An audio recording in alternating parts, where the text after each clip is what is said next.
Number one. Miss any part of the show? Every moment of every show is available in podcast form by searching Hans and Scotty on your favorite podcasting platform or online at KSLSports.com. This is Hans Olsen and Scotty G on 97.5, the KSL Sports Zone.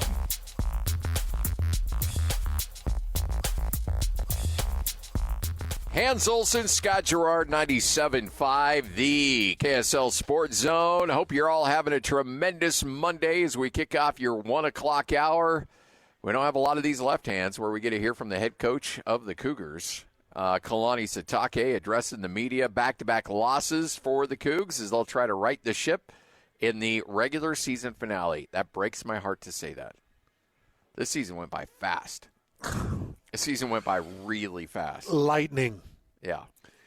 And what's interesting, typically this time of year and a week out from end of regular season, I am depressed, horrified, and trying to transition into the NBA, trying to get ready. I'm actually a little excited because we got a touch of this NHL. Now, right now, they're not looking like a playoff team. Would you disagree with that? Right now, no. I think the Utah Hockey Club is looking like they're on the outside looking in. But I'm excited to delve more into it, get closer with that team, understand it better, and cover it. Scotty and I will make a hard transition, and we're going to really go heavy towards the NHL. And we'll still talk our typical Jazz but I'm excited to get into NHL coverage. No doubt about that. All right, here he is, the head coach of the Cougars. It is Kalani Sitake right here on 97.5, the KSL Sports Zone. Back to Provo we come, and it's our last game here. And after looking at the last week, situation that we're in, we're obviously sitting at 9-2, and have this last game to focus on. It's for the seniors. This is their last go around and our last time being in LaVell Stadium with them. So looking to focus on them and performing at our best for them, and learning some of learning from some of the things that we can improve on from last week and the week before, and getting ready for a team like Houston, who's dangerous, has beaten some teams and surprised some teams along the way. And Willie Fritz is a really good coach. He's obviously, look at what Tulane's doing with what he did there, and he's establishing his culture and his program in Houston. And I know they're going to be really excited to come here and play this game. So we got to be ready for that. We just got to get ready to move on and control the stuff that we can control, which is perform at our best and make sure that we give our fans and our seniors what they want this weekend. And that's hopefully ending the season on a positive note with a win. So that's what our focus will be on. Super Bowl number 12, and away we go. But really proud of the team, proud of the players and the coaches, and how hard they worked to get back in that game last week. And really just want to say thank you to all the fans that were in that stadium in Tempe and showed up and made a lot of noise for us. We had so much representation from our Cougar fans, and Cougar Nation showed up. So they were awesome. Hope they know we appreciate them and love them. And I'm looking forward to seeing all that royal blue at home on Saturday night. So I'm looking forward to that game, and I'll take any questions you guys may have. Happy Thanksgiving week, by the way. Thanks, Coach. Happy Thanksgiving to you as well. We'll start with questions from Mitch Harper and then Jared Lloyd. Yeah, happy Thanksgiving, Kalani. From your film study over the weekend, what did you see as reasons why the offense executed at a higher level in the second half? I think it's probably a number of things. That there's a lot of different variables that go into it. I think we've got to, establish what we want to get done in our games and how we want to approach our strategy and lean on the strengths that we have as an offense. I like what we did in the second half, and just want to see our team put points on the board and give us a chance. And I think what we did second half is more like what we should do. What communication, if any, has the Big 12 provided you on all the potential scenarios to get your team into the Big 12 championship game after this weekend? I think everybody knows a lot of the different scenarios. All I care about is focusing on the seniors and trying to find a way to control the stuff that we can control, which is how we play this weekend and how we prepare today, And then we'll just see what happens afterwards. But the goal is to try to go 1-0 this week. That's got to be our primary goal, and then we deal with the results of how that affects everything else from there on. Kalani, there was audio allegedly leaked from the stuff that was going on in your locker room at halftime, particularly kind of a player speech going on. Is that a concern that these types of things get out, or whether that's being infiltrating the locker room or that type of thing? I just wonder what your response is to that type of thing. Yeah, Big 12 is looking into it. They're reviewing everything that happened in the game, from off on the field when the game happened to the penalties, to all these different things, to the incompletion or completion with Chase Roberts. All those things they're handling all that, and even the recording. So they're looking into all of that stuff, and they'll deal with it. I think I trust the Big 12 leadership and just let them handle that. I'm more focused on what can we do this week and what can we do today, and make sure that we perform a lot better than we did last weekend. What's the message to the guys as far as getting? You mentioned after the game talking about winning this for the seniors and managing that energy and bringing it into this game. What's the message to try and make sure that that's approached the way you want it to be? Yeah, I think this is a great week for us to look at gratitude and appreciation. It'll be the theme of the week, and I think we got to live it, and there's a lot to be thankful for, the situation that we're in. Obviously, we would like to have the situation we have in be better, but I don't know how many of you guys thought we'd be sitting here at 9-2 at this time. I think we expected to be that or better, but now that we're dealing with reality, which is we're sitting here in this position and we can control, which is this week and what we do today. But at the same time, we should have a high level of appreciation and gratitude for where we're at, the people that we get to do it with, those that we represent, and just a really cool, have a different perspective on things. Now, the wins and losses are part of the sport, but learning and appreciating that's something that we can control as well. Thanks, guys. We'll take our next questions from Jake Hatch and then Jay Drew. Yeah, Kalani, you said you're happy where you're at 9-2 because, as you mentioned, a lot of people projected you guys to have maybe 4 or 5 wins overall. Now, as you look forward to Houston this weekend with the Big 12 title game still a possibility, what's the mindset? What's the message to your team? Yeah, just control this game. We can control what we got to do here and not focus on anything else but what we have, and that's playing against Houston. The preparation against Houston, we can't really be concerned about what everybody else is doing. We just got to be focused on this game and taking advantage of what we have, which is we have something great right now going into this last week, and we get to finish it at home. And we can find a way to get one for the seniors and also find a way to get in double-digit wins, get that in our column. So a lot of really cool things to play for. We're still we're in a conference. I mean, it's really cool that these guys are, I think even the fans, everyone's going to get used to being in the conference now. This is only our second year since we've had independence for so long.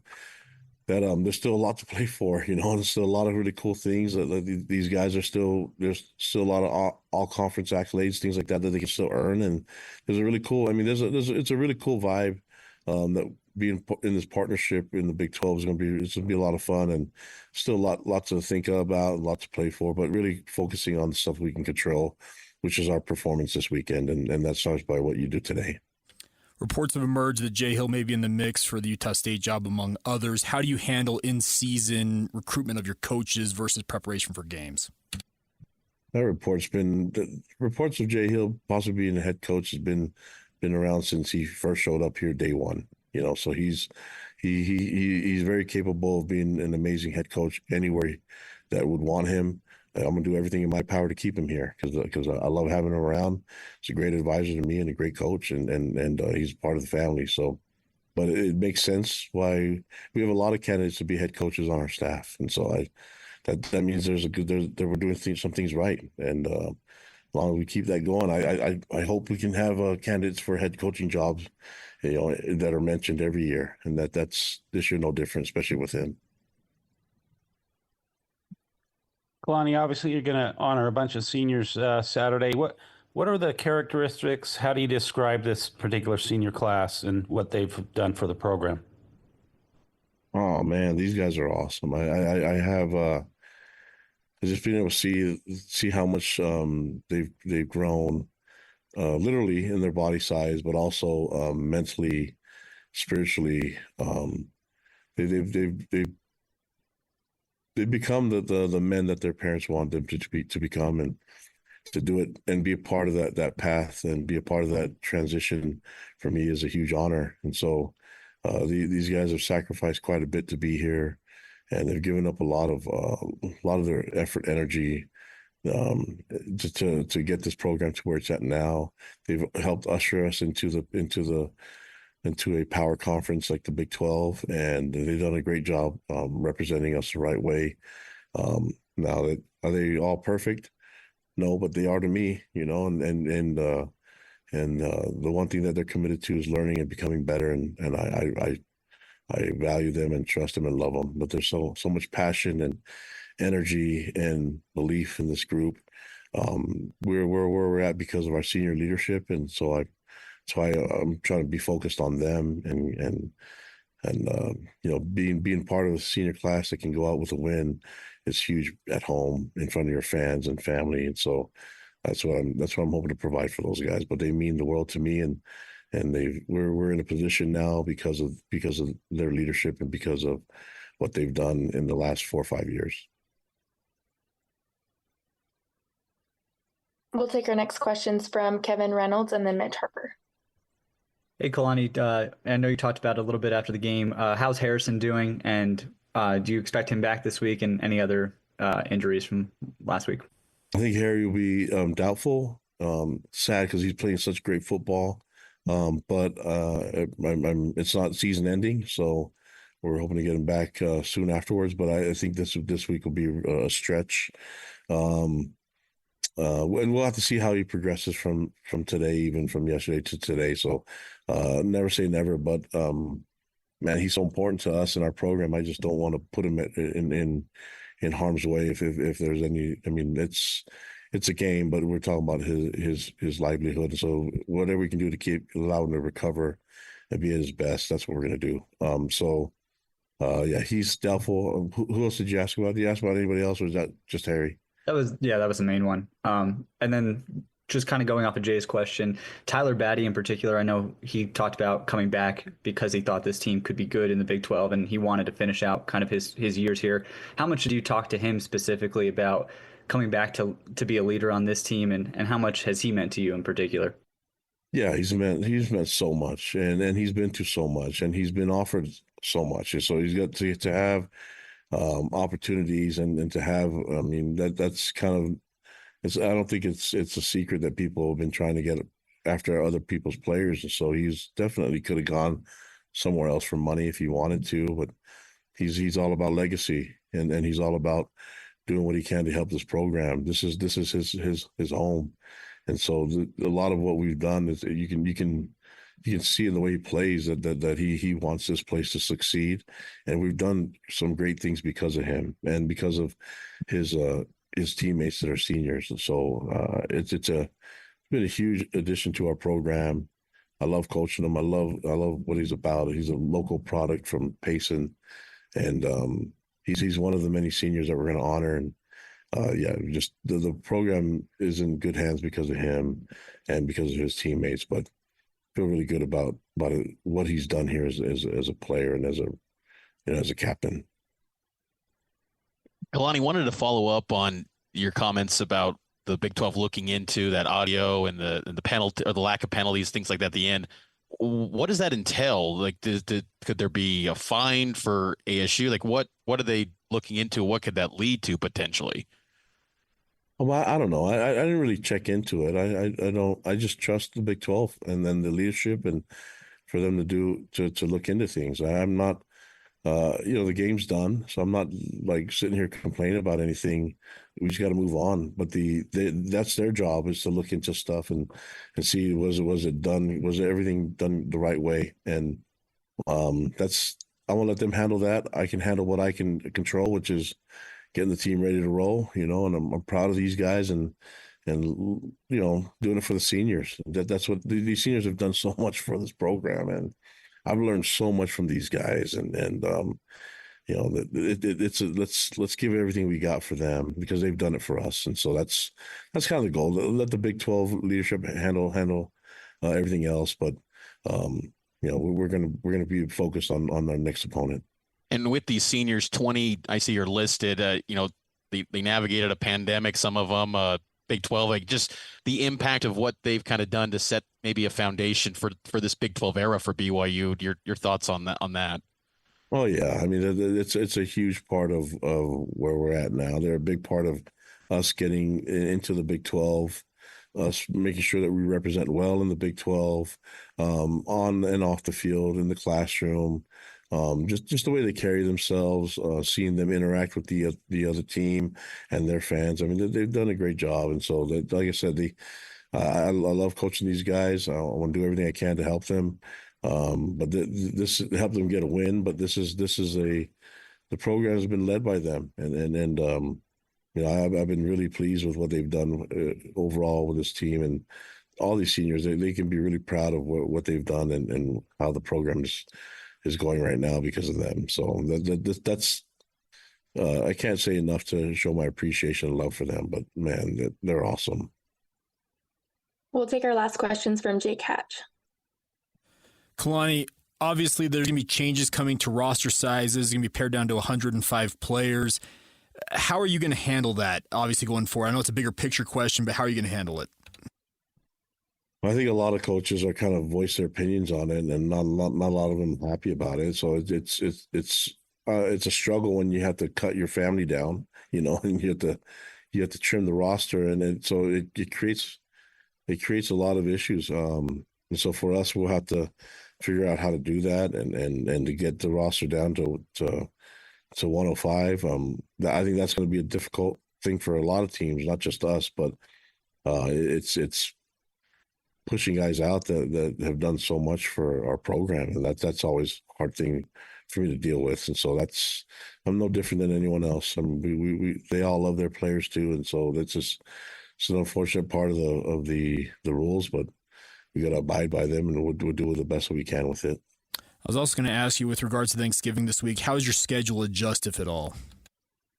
Yeah, I think on Thanksgiving we'll try to move things up a little bit and into the morning for practice, and then try to give the young men a chance to go and be with their families for Thanksgiving. We'll kind of, I mean, everybody will have a place to go. I'll have players in my house, and we'll have players different places, but most of them want to go with their teammates and be around their families, and a lot of them have family members coming into town. So it's really cool, man. We get to end the season on this week, and had to be home and to be around family and loved ones, and to show your gratitude and appreciation for them. And these guys can show their gratitude by going out there and playing a game, and then what an honor for them to do that and to show love for their family. So this is going to be a lot of fun. Just want to make sure that we show at our best, because our seniors and our fans and our players, they deserve that. There he is, Kalani Sitake, head coach at BYU, his weekly press conference. Cougars, back-to-back losses, trying to right the ship. The 105 cut is going to be horrible. Yeah, there's a lot of concerned coaches out there, a lot of concerned players out there, and for good reason. Across the board. Yeah. There's going to be a lot of kids who get their hearts broke, and it's not just walk-ons that are going to get cut. It's current scholarship kids. Yep. That won't have their scholarship renewed. They have to take full inventory. They got to put everybody on the board, and they got to find a way to cut some 45, some 20. Boy. And as I mentioned, you multiply that times 133, add it to what's already in the portal, you're going to have somewhere around 6,000, 6,500 kids in that portal. Which means there's going to be a lot of game changers for some programs out there. Which also means a guy like Bryson Barnes probably should just stay put. Yes. Yep. Now would not be the wise time to hit the portal if you're thinking that phone's going to ring like crazy, because you're going to have a lot of competition out there. I wouldn't do it. It's going to be interesting, and you live this life in the NFL too. There's a lot of, if you watch those Hard Knocks and some of those shows, you see these players, and it happens every year, where they make it past cut day in the NFL, and they're like, we made it, we're on the 53, and then, but here's the problem, is that a lot of other players got cut around the NFL. And so these NFL teams are looking at, oh, wow, they cut that guy. Well, 2 or 3 days later, they bring him in and then end up cutting a guy to make space for him. So all these players that thought that they were fine and that they were okay end up getting cut 2 or 3 days later because of somebody who hit the open market. 100%. So what's going to be interesting now is, are you going to see a little bit of that effect where a team has to cut ties with a guy, and then you've got a Mountain West school or another school that's like, well, we could really use him. Let's bring him in, but we got to make room for him. And so this guy's got to go. There will be plenty of that. We are about to hit an entangled mess. And you can hear it in these coaches' voices. And I've heard it as we've gone through this recruiting process. It's interesting. Like, all of the offers that have come for Rock, they've all come with this, and understand this is where we're at. This is what we're having to do. This is why we're this and doing this. And there's a lot of twists and turns with college football. And, the way I explained it to Rock is basically what you just talked about. It's not college football anymore. It's professional football. And if he's only 17, and if you're not ready at the age of 17 to get serious about it, then get out of it. Because you've either got to get serious right now, or they're going to kick you out of it. We don't sit there and cry about it and say, well, how could this happen at this time? No. Like, it's happened. It's just going to be a little bit more stiff competition. And if you can't embrace that and do good in it, then you shouldn't be in it anyways. Yeah. Then you're just a bum. So quit. And he was like, I'm going to prove the whole world wrong. I said, all right. Put that chip on your shoulder. Let's do it then. Grind your axe, boy. Grind your axe, man. Hans and Scotty, 97.5, the EKSL Sports Zone. Hey, we are live here at Tim Daly Mazda Southtown on Auto Mall Drive. Whatever you want that Mazda to do, they're going to find a model that's going to match it. So you need a third row, but you want a hybrid that's going to save you a ton of money on gas. They've got the 90. You don't need the third row. All right, you got the 70 in a hybrid. You got the 50, Hans, which your mom drives, correct? Oh, yeah. She's got the 50. Amanda's in the 5. Rock's in the 3. Love it. And that 50 is now or will be very soon offered in that hybrid model. I drive a 5, absolutely love it. Your wife drives a 5 with the turbo. My mom's got the 50 with the turbo. That thing flies. Yep. A little bit more room in the 50. Yeah. A little bit wider in the back seat. A little bit extra storage space in the back. But more of a low-profile sit. It's a sweet ride. It really is. And that's the great thing. Whether you need a sedan or you need a crossover, you need a flat-out SUV, they've got them here at Tim Daly Mazda. Incredible interest rates as low as 0%. It's Black Friday, which means they're ready to move vehicles, and you can take advantage of it. Is it bad that at the age of 40 that I'm still calling my mom asking her to borrow her car? Not at all. If they're living right next to you, you're like, hey, Mom. Like, hey, Mom, my car's out of gas. my car says I've got a low tire pressure. So it's either can I bum $10 for gas or can I just drive your vehicle? Or, it'd be easier. Just let me drive that 50. Oh, man, they're so much fun to drive. If you have not driven a Mazda in a long time, you need to come down and just check them out. That's all I want you to do is take it for a test drive, because I guarantee you're going to be impressed with these Mazdas. It's right here at Tim Daly Mazda Southtown on Auto Mall Drive, 97.5, the EKSL Sports Zone. Hey, bro. You hear us every day with our crazy opinions. Hey, what you doing? Well, now it's time to hear from you. Hey, great show. Download the KSL Sports app and fire off your thoughts with the call-in tab on the bottom of your screen. This show is fantastic. It's the one that captivates me the most. You can tell PK to stop singing. She bangs! She bangs! Let Jake and Ben know what you really think of the Jazz. Woo! Tell Hans and Scotty about your favorite barbecue spot or what color of tie JJ should be wearing on TV. The best entries will be played on the air. Download the KSL Sports app now and hit the call-in button to let your voice be heard. I think you guys do an incredible job. This is 97.5, the KSL Sports Zone. It's time to saddle up and talk about the winners and the losers. This is the good, the bad, and the ugly. Now, here's the good. It is your good, it is your bad, it is your ugly right here on 97.5, the KSL Sports Zone, all brought to you by our good friends at RGS, Exterior and Construction. Whether you just need those rain gutters fixed or you need a complete overhaul to the outside of your home, they got you covered. 801-280-3110. Get that free bid, free estimate.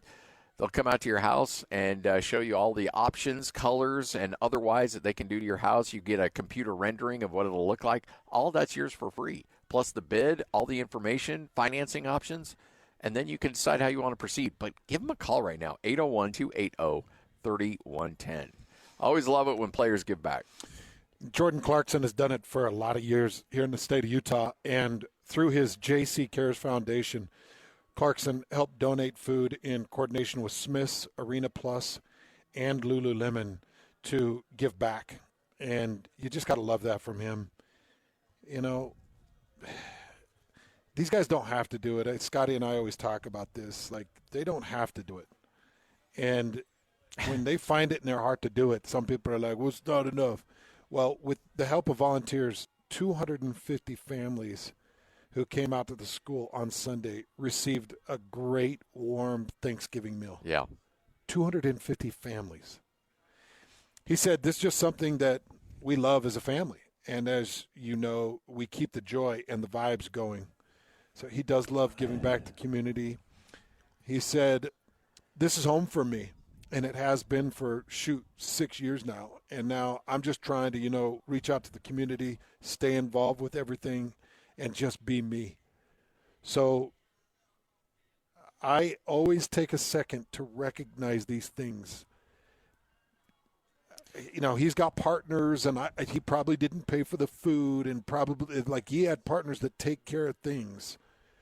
But him giving of his time in the middle of a difficult season says a lot to me. It really does. And, the sad part is the fact that we're at a point where as long as a player is not getting DUIs or roughing up their mistress or whatever the case might be, we're at a point where that's pretty much good enough for us, where it's like, all right, well, you don't see his name show up in a police blotter, so he must be a good dude. We don't talk about some of the players and what they do off the field from a philanthropic standpoint enough, even if it's just him and his team arranging different sponsors to come together and help people out. This is help people were getting that they otherwise wouldn't have got. Right. And it's because of Jordan Clarkson. And to your point also, if I was a player, I don't know if I would be doing any of this stuff because we're so hypercritical of everything these days that if you do something for somebody, everybody's like, well, you're a millionaire. Why aren't you giving more? Where nobody would say that if he didn't do anything. Right. But the fact he does do something, then you got the peanut gallery over there like, well, what about this group? Or these people need help too. Or you're not doing anything for them. And it's like, so jacked up. What am I supposed to do? I can't give everybody something. No, it's so jacked up. And so, you almost get criticized for doing something, whereas you could just sit back on your Thanksgiving holiday, eat your turkey, and keep and just mind your own business, and you'd be better off. You don't get any criticism for doing that. I almost would try to keep to myself, but yeah. But then you take a look at how much Jordan Clarkson has affected this community with the time that he spends and the pictures that he takes with these families, and they're in tough situations. And Thanksgiving dinners are more expensive than they've ever been. Yep. It's going to be harder for people this year. So a nice warm Thanksgiving meal, I think it goes a long way. I mean, to be able to some of these people are dealing with the worst life situations that they've ever dealt with. Yeah. And for the span of 45 minutes to an hour, they get a good dinner, good turkey, mashed potatoes, gravy, stuffing, everything that goes along with it. And even if it's just for a short amount of time, to be able to just not worry about things for a bit, it goes a long way, man. Yep. It goes a long, long way. All right. 140. There's your good. Let's get to the bad. Now the bad. Hans, I'm sick about this. You sent me the video yesterday and said, hey, this is starting to go around a little bit. Somebody, and I don't know, do you know more about the origin of where this came from? They haven't found it yet. But somebody was camped outside the BYU locker room at halftime between BYU and Arizona State and making a video recording. Now, you don't see any of the players, but you hear the audio of a BYU player motivating his team, feeling like he was in the privacy of his own locker room talking to his brothers. After a 21-3 start. After a 21-3 start, an emotional game, which has been an emotional season for BYU. Where the trenches got dominated. Yep. Embarrassed. Mm-hmm. And he had some things to say. And motivating his players, motivating himself. And, yeah, he cursed. And he cursed a lot. And guess what? Number one, whoever it was camped outside that locker room recording that is, as you would say, a puke. Spineless puke. A spineless, horrible puke of a human being. Yeah, a clown. And then to take it another step and send it out via social media and say, look at this. This is BYU players. Shut up. You're a turkey. You're a horrible, disgusting wreck of a human being. Yeah.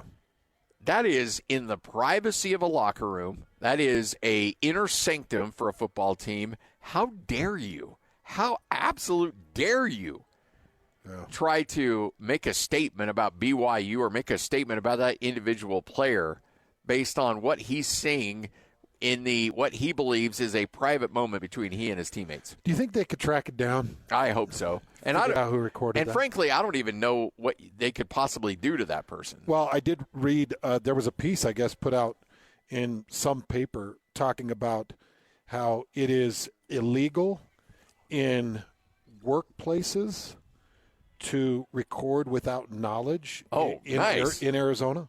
Great. So there may be some law that was broken.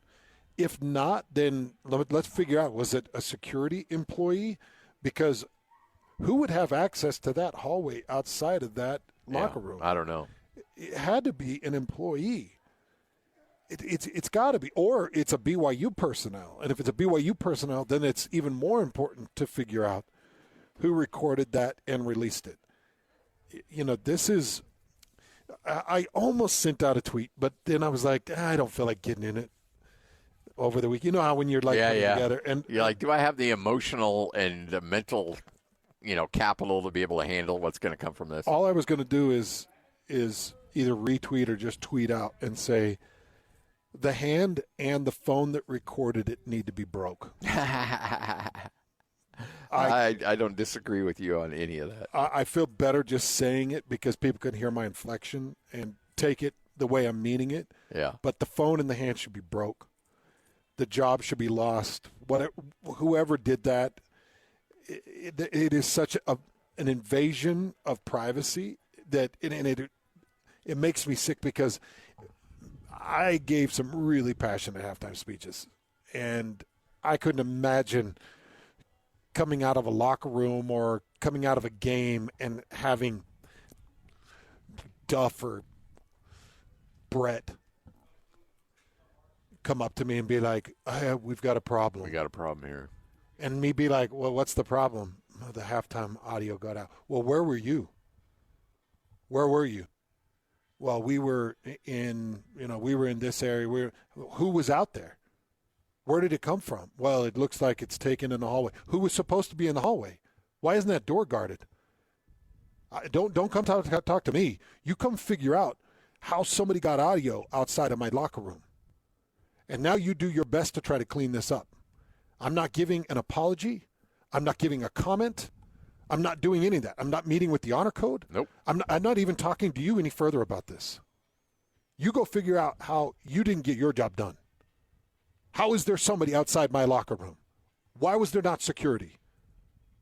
How could anybody get close enough for them to record that? So to me, it's just a horrible look all around. I mean, it's a bubble of ugly. Yeah. And the last person that should have to answer for it is the guy that was giving the passionate speech, trying to get his team to react off of a terrible first half. I hate when people try to cancel other people and say, they need to lose their job or they need, well, guess what? This was sent out in hopes of that individual player getting canceled or BYU getting canceled. Everybody being like, how dare BYU? That's why it was sent. That's why they were sent. Here's the thing. Nobody at BYU should be canceled over that. Do we know where the original post came from? I don't know where the original post came from. But I will say this. If that was an employee of Arizona State that did that, and that guy's employment allowed him access to record that, that person should, in fact, be fired. And I hate calling for people's jobs. We never do that on this show. But that dude, if he is an employee of Arizona State and he did that, he needs to be fired. Well, you and I both know Duff. And we know that when Duff gets wronged, it ain't pretty. I'm just telling people right now, Duff and Brett don't joke around with this stuff. Hurricane Duff's coming for you. And I hope he finds him. Yep. Because standing at 6'5" and 300 pounds, I'm standing in the locker room at Jerry World after BYU just beat Oklahoma with a recorder. And Duff grabbed my arm and pulled me. Now, I had played for Duff, and Duff was there, and so we have a relationship. But there was fire in his eyes. I hope he finds the guy. I hope that guy gets that same fire. And I hope that they pay for this. I do too. Because the fact that a halftime speech got released out of all the mess that happened this week. Yeah. The loss, the storm, the crowd that stormed the field, the coach, the student that got in the BYU injury tent. Yeah. Did you see that? Yeah. Out of all the things that happened this week, the one that really sits in my craw, that's under my skin, that irritates me, is that somebody got that audio and that somebody decided to distribute it. Yeah. And I don't know. There's got to be a way to track it. Like, who was the first to post it? What was that account? Let's start by contacting. Well, it was an anonymous account. Okay, well, who follows this anonymous account? Okay, well, let's contact them to figure out who. This to me is enough to let's go and try to figure this thing out. Well, and look, this is still. I mean, there's no cameras well, I don't know, there might be, but I doubt there's any security footage outside or inside the locker room, but I guarantee there's some outside the locker. It can't be that hard to see some dude kind of holding a phone down low on the security footage to see who's doing it. No, that's a good point. There's got to be security. That's in the hallway outside of the locker room. The other thing I saw from, I think it was a Channel 2 news reporter, he said that you can pull. There's some type of database or document that will show everybody that was granted a media pass to be in that area, and get those media people, question them all. Yeah. Ask if you could see. Now they're going to delete it, of course, but just at least question them to say, did you see anybody? Yeah. What did you know? Did you record it? Did you release it? Because to me, it's worth it. Because like you said, this wasn't done just to, let people in on a passionate speech. This was done with intent to hurt and harm. Yeah. Yep. If this came from the Arizona State locker room, nobody even bat an eye. Well, nobody's batting an eye over Dillingham dropping all those F-bombs at an official. Right. Yeah, right there with 1,000 cameras trained on him. This was done with an intent to embarrass somebody. Yes. Yep. I mean, so I just don't like it. I just feel like it's such an invasion. When you attack BYU, and even Utah gets some strays on this sometimes because of the religion factor, and you're like, oh, look, they cursed. That's a 21-year-old who said a bad word. That means the religion. There's something wrong with it. It's like, no, stop it. It's ridiculous. It's stupid. I curse, you curse, everybody curses. Okay? I don't want, heaven forbid, somebody runs audio on Lloyd when he talks to us before a segment starts. That's enough. That would be clean audio. That would be enough to peel the paint off the walls. Oh, man. Children would cry. How dare you, Ron Burgundy? Poo-poo mouth. But honestly, I want nothing but bad things to happen to whoever did that. That's just awful. Hans and Scotty, 151. Coming up next, another edition of Whole World News straight ahead right here on The Zone. This is DJ and PK. Joined now by Darius Lassiter, BYU wide receiver. What do you say to your teammates now, getting ready for this final game? Just got to make sure everybody is still bought in, still locked in, because it's still an opportunity for us to go out there and still reach the Big 12 championship if things fall in our favor. So whether it does or not, we still got to go out there this last game, especially for the seniors. Last home game of the season, you got to go out with a big win. If you let those things just linger, it's just going to affect how you operate throughout the week. Losses hurt, but you only get that short amount of time to feel sorry for yourself, and then ultimately you got to turn around because you got another important game this week. Catch DJ and PK mornings from 6 to 10 on 97.5, the KSL Sports Zone. Go! It's time to span the globe for the hard-hitting news you care about. Well, not really. But hey, at least we found it interesting. This is Whole World News on 97.5, the KSL Sports Zone. We got the whole world in our hands. You got the whole world in our hands. We got the whole world in our hands. We got the whole world in our hands. We got the whole world in our hands. You got you and me. Hans and Scotty, 97.5, the KSL Sports Zone. Time for another edition of Whole World News, where we span the globe to try to find something at least somewhat interesting. Hans, I know you're a big Guinness Book of World Records fan. Yep, love it. Let's go to Alberta, Canada. Donna Jean Wild. She is a 59-year-old grandmother of 12. She has 12 grandchildren. Okay. And she set a record of women of any age. How many push-ups in an hour? She did 1,575 push-ups in 1 hour, setting the Guinness Book of World Records for a woman. There she is right there, getting it done. Does it give her age? Yeah, she's 59 years old. And she set the women's record? Women's record for the amount, for the most amount of push-ups in 1 hour, 1,575. By the way, just 8 months ago. Let me see her pace. Oh, she's at a bull's pace. She's flying. Yeah. She can break her nose on the floor. 8 months ago, she set the record for the longest plank time by a woman. And she held a plank for 4 hours, 30 minutes, and 11 seconds. You know who she reminds me of is that cook, that Jada girl. Oh, yeah? She kind of reminds me of her, but her arms are built like Hamilton off of Terminator 2. Yeah, Linda Hamilton. Good pull. That's her shoulder and arms are yoked up. Look at her shoulders. It looks like she's got coconuts in her shoulders. Yeah, she's killing it, man. But there you go. Core strength.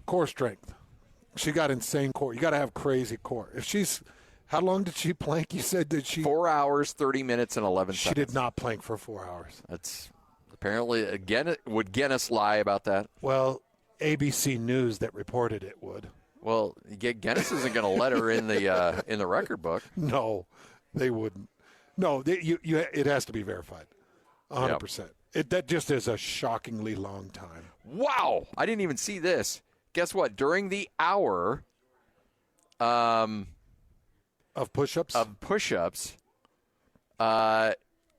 Let's see. Also needed a fully extended arm during the hour. Wild shoulder even became dislocated, but she popped it back in. During the hour? During the hour. I got to meet this lady. I want to meet this lady. Wow. 59 years old, dislocates his shoulder, pops it back. I want to meet this. I want this lady to talk to my son. She about said, toughness. I believe that if we stay active and have health and wellness goals, we can age gracefully and powerfully. Well, yeah, I'd say you're doing both of those. This is 97.5, the KSL Sports Zone.